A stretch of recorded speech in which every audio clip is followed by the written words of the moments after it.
Sewu. Menurut Anda ini terjadi tidak money politik saat konferensi kemarin?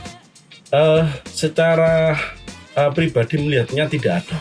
Di dalam sebuah konferensi seringkali orang bisa menunjuk, mengidentifikasi bahwa calon ini yang dukung ini. Dan pendukung-pendukungnya itu banyak sekali tokoh-tokoh di tingkat kabupaten. Iya. Ada yang dari DPR, ada yang dari... Terjadi tidak yang semacam itu? Saya pastikan tidak terjadi. Saya ketika sudah ditetapkan sebagai calon, sebar uang, itu money politik. Ya. Kondisi ranting yang saat saya melihat, existing seperti apa? Saya melihatnya fasilitasi dan atensi, dukungan, support pimpinan di atasnya ini masih kurang. Kalau sudah baik tapi masih kurang, itu nanti orang mengidentifikasi jangan-jangan Ansor ini kotak kosong.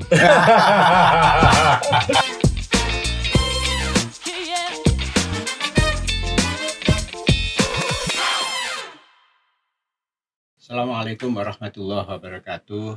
Waalaikumsalam. Ketemu lagi di podcast Ngopi Disik, Ngobrol Pagi Dialog Gersik, yang akan selalu menampilkan perbincangan menarik dari berbagai narasumber.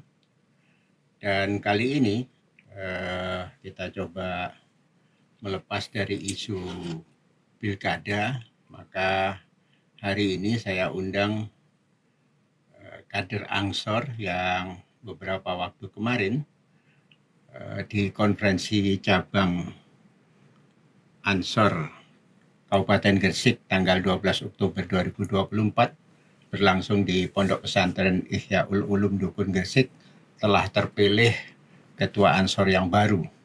Dan tentunya ini menjadi perhatian kami karena Ansor merupakan organisasi pemuda yang cukup luas pengaruhnya di kabupaten ini dibanding organisasi pemuda yang lain, bahkan jadi incaran berbagai calon bupati.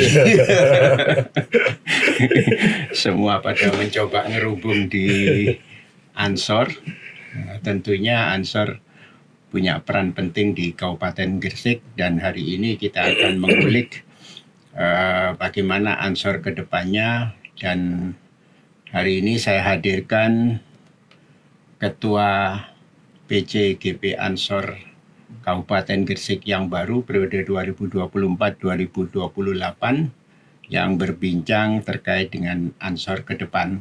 Baiklah pemirsa, kita temui saja Mas Muhammad Lutfi Hambali Abdillah MPD. Assalamualaikum Mas Lutfi. Waalaikumsalam. Kabar baik? Alhamdulillah. Selalu terlihat ceria. Mas Lutfi ini di mana-mana terlihat ceria. Siap. Ya. Mas Lutfi. Ya. Terkait dengan pergolakan yang ada di Ansor, sebenarnya seperti apa demokrasi yang ada di Ansor? Prinsip yang kemudian harus dipahami sebenarnya di Gerakan Pemuda Ansor ini membuka ruang seluas-luasnya dalam konteks konferensi, memberikan kesempatan kepada seluruh kader yang mana secara kualifikasi ketika sudah terpenuhi maka berkesempatan dan berpeluang untuk menjadi salah satu kader yang harus siap dicalonkan salah satu kandidat pada konferensi Gerakan Pemuda Ansor, sehingga tidak ada kemudian konferensi itu bersifat tertutup atau membatasi kader, karena di dalam Gerakan Pemuda Ansor di PDPRT maupun di PO yang sudah jelas ini memang sudah diatur kualifikasi kader yang sudah dianggap layak untuk menjadi calon pimpinan di tingkat cabang itu sudah jelas. Salah satunya misalkan sudah mengikuti jenjang kaderisasi kepemimpinan, PKD dan PKL, minimal PKL Gus. Kemudian PKP enggak masuk syarat ya? PKPNU. Oh enggak. Jadi syarat jenjang kaderisasi di internal Ansor ini sudah diatur. Kemudian juga ada ketentuan lain, syarat lain itu aktif di kepengurusan, baik di tingkatan cabang maupun di tingkatan pimpinan anak cabang, minimal 3 tahun, dan lain sebagainya. Itu sudah jelas. Jadi aturan-aturan itu sudah jelas sehingga tidak ada kemudian hal yang sifatnya membatasi bagi kader yang memang sudah dianggap layak oleh pimpinan anak cabang untuk direkomendasikan menjadi bagian dari salah satu calon. Atau tidak ada kader yang bawaan, artinya yang direkomendasi oleh pimpinan daerah misalnya. Oh iya, jadi memang salah satu ini Gus, salah satu syarat kualifikasi itu diantaranya mendapatkan rekomendasi minimal 3 pimpinan anak cabang. Oh, pimpinan anak cabang. 3 pimpinan anak cabang dan 20 pimpinan ranting. Itu sudah diatur. Ya, oke. Artinya bahwa demokrasi di organisasi Gerakan Pemuda Ansor berlangsung dengan baik. Oh iya. Bukan seperti yang disampaikan Gus Dur, demokrasi seolah-olah. Oh iya, itu kalau ada yang kemudian Ansor ini sengaja didesain, ada upaya untuk pengondisian, tertutup, terbatas untuk seluruh kader, itu jelas menyalahi aturan di organisasi. Oke, baik. Selama berlangsungnya konferensi, tentu banyak rumor yang beredar di sana. Selalu saja dalam setiap pergantian kepemimpinan akan selalu muncul hoax dan lain sebagainya. Nah, salah satu di antaranya, Mas Lutfi, bahwa setidaknya ada kabar manipolitik terkait dengan pemilihan ini. Seperti apa sebetulnya yang ada di konferensi? Iya, kalau saya pribadi memahami manipolitik ini kan upaya untuk ini ya, jual beli suara kira-kira. Kita memahami secara sederhana seperti itu, memaksakan kehendak suara kader yang ada di pimpinan ranting maupun pimpinan PAC dengan cara untuk dibeli. Diarahkan pada salah satu calon. Diarahkan pada salah satu calon. Itu pemahaman saya. Saya pastikan kalau jual beli suara ini dalam konferensi kemarin, secara pribadi juga tidak sepakat. Tidak sepakat karena itu sangat mengganggu hati nurani kader. Karena kita berharap pemimpin yang lahir dari proses kaderisasi yang panjang ini berharap memberikan kesempatan kepada seluruh kader sampai di level bawah, sampai di level pimpinan ranting, ini bisa punya hak untuk menilai, menilai siapa yang kemudian dianggap yang lebih layak. Kira-kira itu yang kita harapkan. Tidak ada kemudian unsur-unsur lain yang kemudian mengganggu atau memaksakan. Atau bahkan dengan cara membeli suara pakai uang itu. Tentu itu jauh dari nilai-nilai yang diajarkan di Gerakan Pemuda Ansor. Secara pribadi itu yang menjadi prinsip. Cuma ada kemudian dari sisi lain yang itu juga perlu menjadi perhatian kita, Gus. Salah satunya keberadaan pimpinan ranting dan pimpinan anak cabang selama ini mereka melaksanakan bagian dari bentuk perkhidmatan di Gerakan Pemuda Ansor itu atas dorongan semangat dan loyalitas yang timbul dari mereka secara pribadi. Jadi bondo-bondo dewe, urip-urip yo sakarepe dhewe kira-kira seperti itu, Gus. Sehingga pada konteks konferensi ini tentu menjadi salah satu pemikiran saya pribadi. Karena saya berpikir seperti ini, Gus. Pimpinan di atasnya ini seharusnya punya langkah-langkah dalam rangka melakukan fasilitasi, melakukan asistensi, pendampingan atas tantangan dan beban tanggung jawab perkhidmatan teman-teman di pimpinan ranting yang selama ini sudah dilakukan.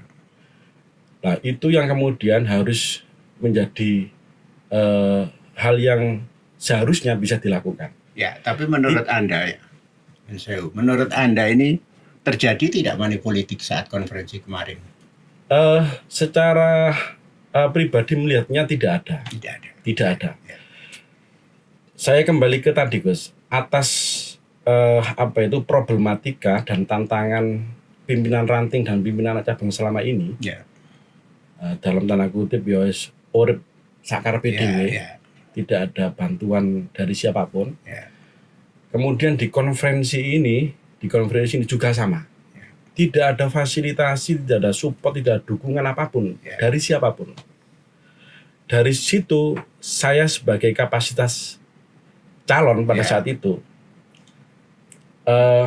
merasa berpikir ikut serta membantu. Membantu dengan memberikan support akomodasi. Memberikan support akomodasi. Dan itu saya lakukan, Des. Dan itu saya lakukan, memberikan support akomodasi untuk teman-teman pimpinan ranting, terlepas itu mendapatkan hak suara atau tidak. Semua undangan. Semua undangan. Ya, tapi persoalannya begini, Mas Lutfi. Di dalam sebuah konferensi seringkali orang bisa menunjuk, mengidentifikasi bahwa calon ini yang dukung ini. Dan pendukung-pendukungnya itu banyak sekali tokoh-tokoh di tingkat kabupaten. Iya. Ada yang di DPR, ada yang dari terjadi enggak yang semacam itu?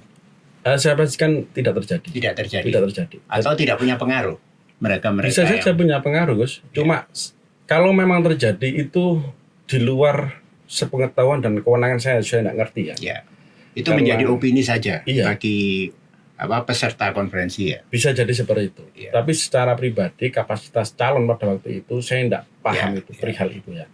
Artinya intervensi pihak lain yang berkepentingan itu melakukan upaya dalam tanda kutip money politik atau membeli suara itu di luar sepengetahuan dan kewenangan saya pribadi. Tapi saya pribadi, ngapunten saya sampaikan di forum ini, memang atas keprihatinan. Saya merasa mesakne kira-kira, mesakne dan ikut membantu akomodasi PAC. Apakah itu saya lakukan? Iya. Apakah itu kemudian dikatakan money politik? Ya belum tentu, karena kapasitas saya ini belum menjadi calon tetap, Gus. Dan diberikan pada semuanya. Diberikan kepada PAC yang terkomunikasi dengan kami.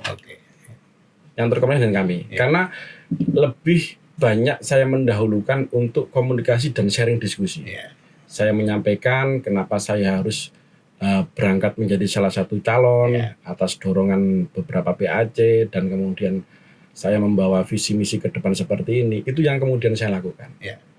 Ketika kemudian itu dalam persepsi yang sama, komunikasi terjalin dengan baik, kemudian saya apakah perlu membantu akomodasi, itu baru kita lakukan.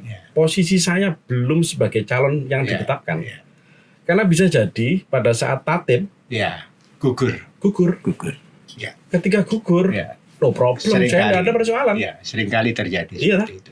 Kecuali gini, Gus, saya ketika sudah ditetapkan sebagai calon, sebar uang, itu money politik. Ini tidak ada kaitannya dengan suara. Karena bisa jadi saya akomodasi untuk teman-teman membantu, minta bantuan akomodasi, saya bantu.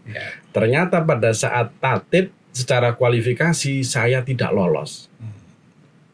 Tidak ada soal. Saya berangkat atas dorongan hati saja. Mesakne. Itu merasa aja. bertanggung jawab. Merasa terpanggil. Merasa terpanggil ikut membantu teman-teman. Mas Lutfi, tentunya Anda punya latar belakang, Anda punya pemikiran untuk maju menjadi pimpinan Ansor. Pasti ada banyak hal yang menjadi keprihatinan sampean untuk melakukan perbaikan ke depan. Betul, semangat. Boleh disampaikan, apa saja sebetulnya persoalan Ansor yang menurut sampean belum bisa diselesaikan sampai dengan saat ini? seperti halnya di awal yang sudah sempat saya singgung, Gus ya. Jadi pedoman bagi kami secara pribadi, roh organisasi ini sebenarnya berada di level yang paling bawah. Ya. Siapa itu? Pimpinan ranting. Ya. Maka saya berpikir seperti ini, Gus. Kalau organisasi ini bisa hidup, maka rumusnya sebenarnya bagaimana upaya dan cara untuk menghidupkan ruh organisasi yang di bawah ini. Semakin banyak ruh-ruh organisasi yang hidup di bawah, pimpinan-pimpinan ranting yang itu aktif, maka sangat berpotensi organisasi ini semakin akan kuat, semakin akan besar. Kira-kira rumus sederhana seperti itu, demikian. Maka organisasi di tingkat atasnya sebenarnya punya tanggung jawab besar. Bagaimana kemudian punya perhatian, punya kepedulian, punya ikhtiar dan upaya langkah-langkah bagaimana pimpinan ranting ini menjadi prioritas dalam rumusan-rumusan program. Fasilitasi apa yang kemudian bisa dilakukan oleh pimpinan cabang kepada pimpinan ranting? Fasilitasi dan asistensi apa yang bisa dilakukan pimpinan cabang kepada pimpinan cabang?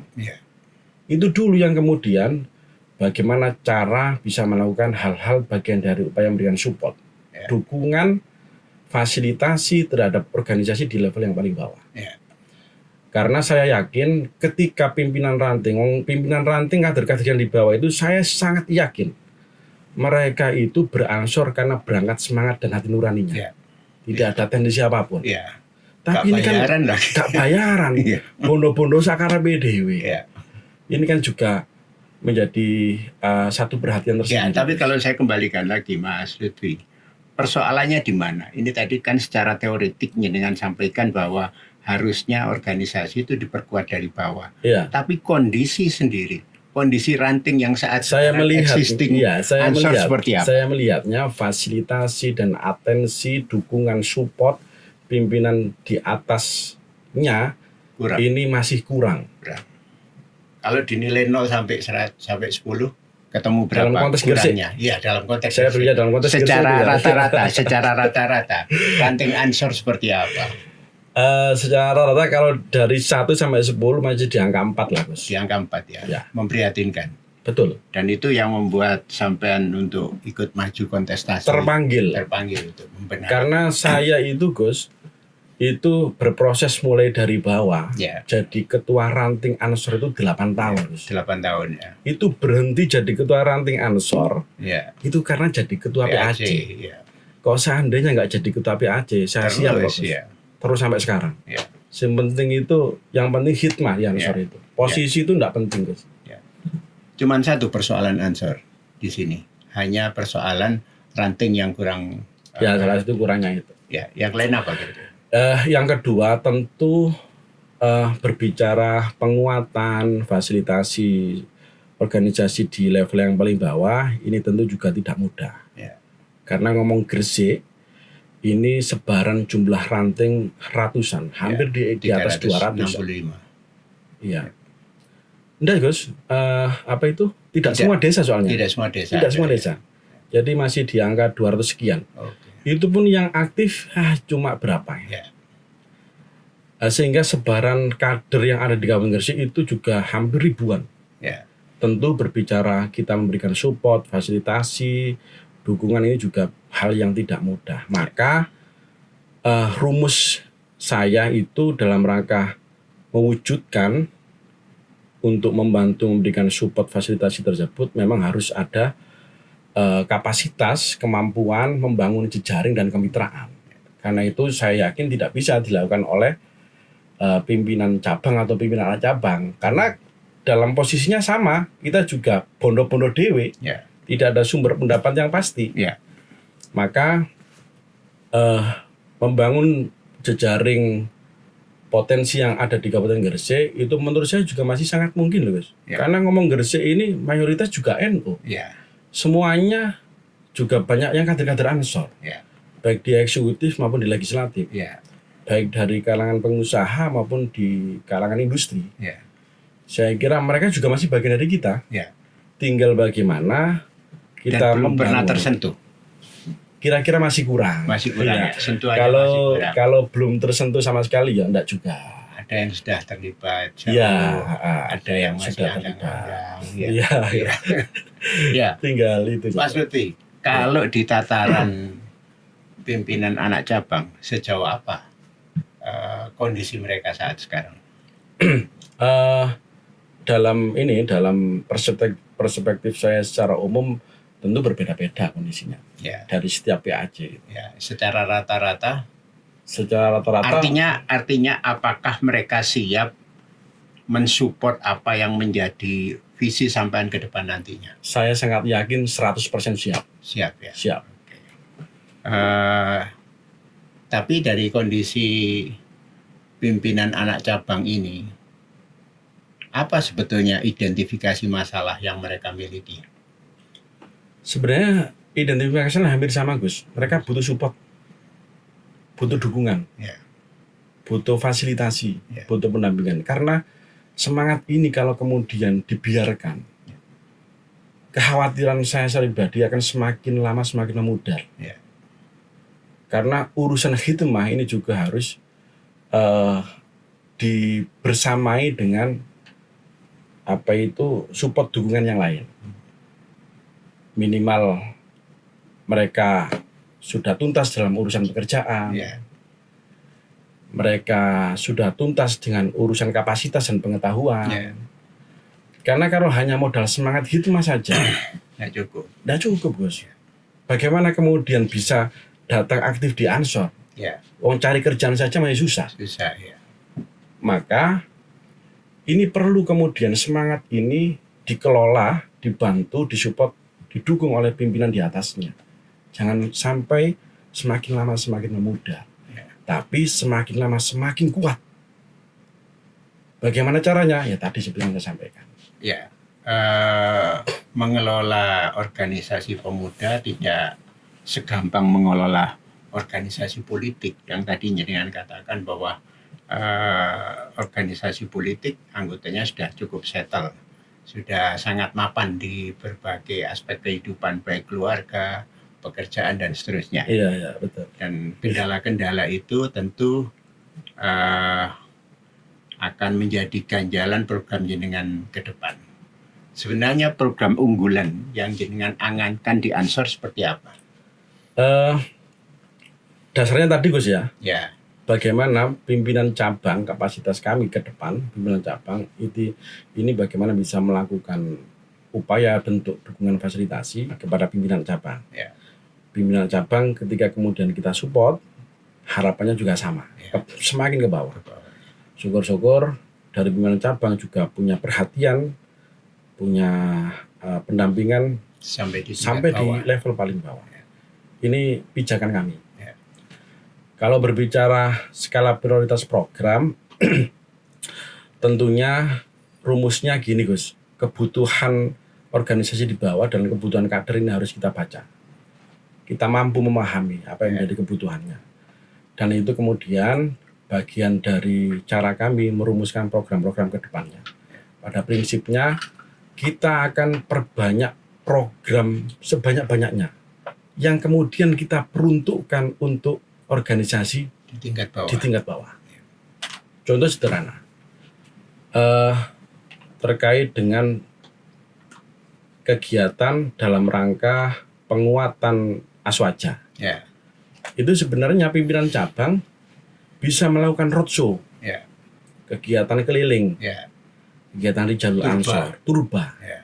dilakukan di pimpinan anak cabang. Ya. Jangan menjadi beban. Kita hadir sudah membahas semuanya. Ya. Sudah membahas semuanya. Atau minimal kita bisa sharing. Ya. Ya, minimal kita bisa membantu. Ya.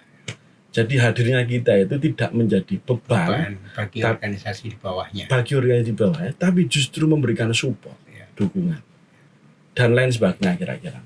Ya. Satu lagi, Gus, tambahan. Saya juga punya pengalaman nih. Ya. Pada saat menjadi ketua pimpinan cabang. Ya. Ternyata saya menemukan ada satu ketua pimpinan ranting, satu pimpinan ranting itu, Ansor, itu menempati rumah yang tidak layak huni. kita sangat miris melihat rumah yang dihuni itu. Padahal posisinya ketua ranting. Secara nurani itu menangis. Ya. Ono kader dadi ketua ranting, omahe tidak layak huni. Itu lama, Gus. Di situ saya terpanggil. Siapa yang kemudian membantu memfasilitasi atas persoalan kader ini? Ya. Kalau tidak pimpinan di atasnya. Ya. Padahal fasilitas pemerintah banyak. Padahal untuk itu sah itu. di APBD itu Iya. peruntukannya juga untuk masyarakat. Iya. Tapi persoalannya, kenapa kader Ansor ini tidak menjadi bagian manfaat atas Iya. anggaran yang sudah ada? Iya. Nah ini kan sebenarnya persoalan perhatian saja, Iya. menurut saya. Persoalan perhatian, persoalan kapasitas dalam rangka melakukan fasilitasi. Iya. Dan faktanya saya sampaikan di forum terbuka ini, kita respon atas persoalan kader itu, kita bantu untuk menyampaikan aspirasi, dan alhamdulillah hari ini sudah menempati rumah yang sudah layak. Alhamdulillah. Ya, Mas Lutfi, terkait dengan hampir semua persoalan di organisasi itu bertumpu pada anggaran. Iya. Dan tadi jenengan katakan bahwa selama ini swadaya. Kan tidak bisa terus-terusan swadaya. Iya. Strategi apa yang mau dipakai untuk memperkuat kegiatan melalui anggaran? Iya. Kalau tidak bisa diterus-teruskan itu ya enggak juga, Gus. Karena semangat Ansor ini saya kira juga tidak akan hilang di teman-teman sahabat-sahabat kader itu. Cuma keterbatasan anggaran itu pasti akan juga membatasi gerakan kita. Kita seharusnya bisa bergerak 11, 12 sampai 35 langkah. Tapi karena keterbatasan yang itu bersumber dari swadaya teman-teman, akhirnya ya paling bisa cuma melakukan gerakan 1, 2, 3 langkah saja. Hanya persoalan itu saja. Maka atas problem itu tidak bisa dipungkiri pimpinan di tingkat cabang atau menjadi bagian dari tanggung jawab kader semuanya untuk membangun dan menguatkan jejaring kemitraan, baik itu dengan instansi pemerintah atau pihak swasta. Ini juga harus dilakukan karena sebenarnya punya kepentingan sama. Kita ini juga bagian dari ormas yang membantu atas tanggung jawab pemerintah. Kita ini bagian dari masyarakat yang seharusnya punya hak yang sama untuk mendapatkan anggaran yang peruntukannya kepada kita. Ini harus kemudian bagaimana menjadi cara khususnya para kader dan para pimpinan agar bisa menyambungkan jejaring dan kemitraan tersebut. Ketika jejaring dan kemitraan itu bisa dibangun dengan baik, saya sangat yakin kebutuhan perihal pembiayaan dan anggaran juga akan semakin lebih baik. Ya, kalau sejauh ini, bagaimana hubungan Ansor dengan pemerintah? Di legislatif kita identifikasi banyak kader Ansor, Gus. Apalagi hari ini banyak kader-kader muda yang di legislatif. Itu mereka juga Ansor semuanya, Gus. Artinya secara tidak langsung kalau kemudian ini dilakukan pola komunikasi yang baik, itu juga menurut saya menjadi satu keyakinan membangun hubungan yang harmonis, yang baik, yang saling bersinergi dengan pemerintah di legislatif. Kalau di eksekutif, sebelumnya support ada, tapi masih kurang, Gus. Support masih kurang, ada, masih kurang. Tapi komunikasi dengan pemerintah daerah seperti apa? Kapasitas saya belum belum di pimpinan cabang pada waktu itu. Kalau saya melihatnya, kalau dari pimpinan yang periode sebelumnya, sampean melihat apakah komunikasi dengan pemerintah daerah cukup baik? Kalau ini kapasitas saya hanya sebagai penonton, Gus sebagai penonton melihatnya ya baik, cuma masih kurang. Kira-kira seperti itu. Masih baik tapi sudah baik cuma masih kurang. Sehingga ini takut. Sekarang kalau sudah baik tapi masih kurang, itu nanti orang mengidentifikasi jangan-jangan Ansor ini kotak kosong. ini bahaya. Soalnya dikira dinilai masih kurang ya. Nah sekarang Ansor ke depan Mas Lutfi, lebih menitik beratkan pada pimpinan di tataran politis atau pimpinan di tataran organisasi masyarakat? Kekuatan kita ini di organisasi, Gus. Di organisasi. Jadi pemerintah, pihak swasta itu bagian dari mitra. Ya. Jadi jangan kemudian mitra itu mengambil alih kewenangan organisasi. Ya. Ini organisasi ini harus kita jaga. Ya. Jadi tidak boleh kemudian posisi mitra ini menguasai dan mengambil alih sepenuhnya kewenangan organisasi. Ya, tapi setidaknya banyak orang mengatakan Ansor bagian dari batu loncat untuk bisa menduduki di lembaga-lembaga formal politik maupun di lembaga masyarakat yang lain. Kalau orang lain punya persepsi demikian, boleh-boleh saja. Ya. Artinya tapi fakta, ini GP Ansor ini seksi menurut pandangan berbagai partai politik bahwa mengaitkan Ansor dengan partai politik ini menjadi hal yang seksi. Iya, dengan memang potensi yang begitu besar. Faktanya demikian karena Ansor ini punya ribuan kader. Ya. Dan itu militan. Ya. Slogan kita itu di Ansor satu komando, Ya. maju satu barisan. Ya. Artinya kalau kemudian Ansor di pucuk pimpinan diberesi, maka beres semuanya itu, Gus. Beres semuanya. Ya. Semuanya. Tapi prinsip kita di organisasi, ini saya sampaikan, tidak ada kaitannya Ansor dengan politik. Ya. Ini aturan yang menjadi pedoman kita. Tapi jangan kemudian dipahami kader Ansor tidak boleh berpolitik. Ya. Ini juga salah. Jadi Ansor ini organisasi yang tidak boleh kemudian dicampur adukan dengan urusan politik. Tapi kader Ansor bukan berarti tidak boleh berpolitik. Artinya siapapun kader Ansor monggo berproses dalam urusan politik di parpol apapun. Ya. Tapi Termasuk saya. Ya, tapi Politik. persoalannya adalah ada beberapa oknum katakanlah semacam itu tidak hanya sekedar terlibat dalam politik, bahkan dalam tanda kutip menjual Ansor untuk kepentingan. Itu yang kemudian menyalahi prinsip dasar dan pedoman organisasi. Apa yang akan dilakukan ketua Ansor sekarang? Pimpinan pusat. Ya, jenengan. Ketika menemukan oknum-oknum yang menjual nama Ansor untuk kepentingannya. Ya tentu kalau berkaitan dengan kader secara pribadi kalau kemudian sengaja ada cara-cara demikian ya tentu kita akan lakukan pendekatan-pendekatan untuk memberikan pemahaman. Sudah punya aturan secara rigid terkait dengan kondisi oknum-oknum semacam ini? Oh, belum ada. Apakah mungkin kedepannya juga harus dibentuk hal ini sebagai sebuah kebutuhan hukum yang mesti dilakukan? Itu sudah menjadi ranah dan kewenangan pimpinan pusat, Bos. Karena pedoman kita di PDPRT dan PO, kapasitas kita kalau di level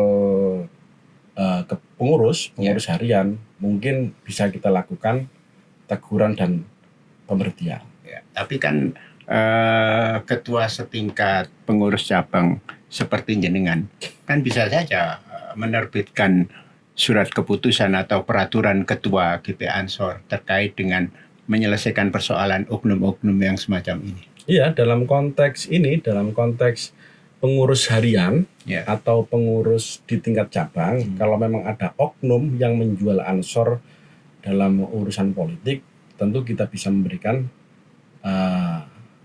penegasan, sanksi. Bisa misalkan diberhentikan dari pengurus, diajukan reshuffle untuk pergantian pengurus. Tapi kalau itu misalnya melakukan dukungan terhadap salah satu calon, katakanlah semacam. Kalau dukungan kotak kosong sama enggak? Sama saja, enggak sama. Yang perlu dipahami, kader Ansor dukung calon dalam urusan politik boleh. Boleh, iya dalam artian ini kalau misalnya yang menjual ini Ansor untuk kepentingan. Ini yang kemudian enggak boleh. Enggak boleh. Ya. Termasuk menjual ke kotak kosong.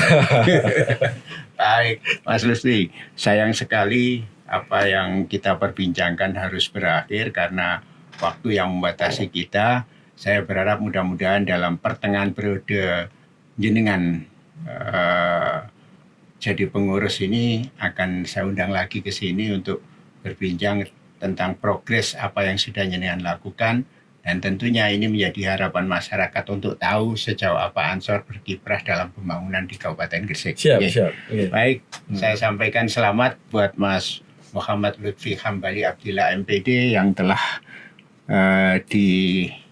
terpilih sebagai Ketua PC GP Ansor Kabupaten Gresik periode 2024-2028. Mudah-mudahan amanah dan mudah-mudahan sukses dalam kepemimpinan. Amin. Terima kasih. Pemirsa, itulah tadi perbincangan saya dengan Ketua PC GP Ansor Kabupaten Gresik yang hadir pada hari ini. Sampai ketemu pada podcast berikutnya. Assalamualaikum warahmatullahi wabarakatuh. Waalaikumsalam warahmatullahi wabarakatuh.